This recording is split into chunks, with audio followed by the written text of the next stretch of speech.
वाला डांस कर ले, आजा यार खुल के रोमांस कर ले।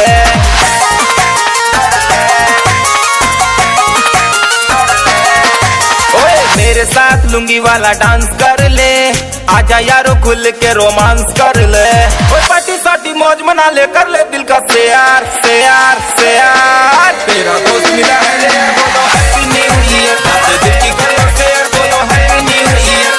थोड़ा थोड़ा डियर, बोलो हैप्पी न्यू ईयर। थोड़ा थोड़ा डियर, बोलो हैप्पी न्यू ईयर। मेरे साथ लुंगी वाला डांस कर ले, आजा यारो खुल के रोमांस कर ले।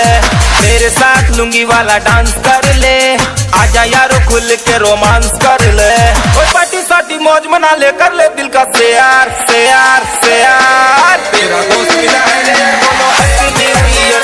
दिल की कर लो शेयर, बोलो हैप्पी न्यू ईयर। थोड़ा थोड़ा डियर, बोलो हैप्पी न्यू ईयर। थोड़ा थोड़ा डियर, बोलो हैप्पी न्यू ईयर।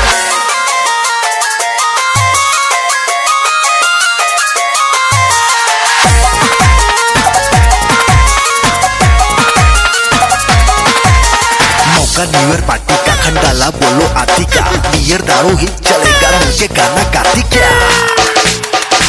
औरों के फूल पे बसेरा हो गया, पूरब में सूरज का डेरा हो गया। जाने वाले साल को सलाम कर ले, आज नया साल का बसेरा हो गया। मुझे प्यार हो गया, इजहार हो गया, ओ डियर बियर पीना पहली बार हो गया। ओ लब का फंडा जीने ना दे, पीना पड़ेगा बियर बियर बियर। तेरा दोस्त मिला है रे, बोलो हैप्पी न्यू ईयर। दिल की कर लो शेयर, बोलो हैप्पी न्यू ईयर। थोड़ा थोड़ा डियर, बोलो हैप्पी न्यू ईयर। थोड़ा थोड़ा डियर, बोलो हैप्पी न्यू ईयर।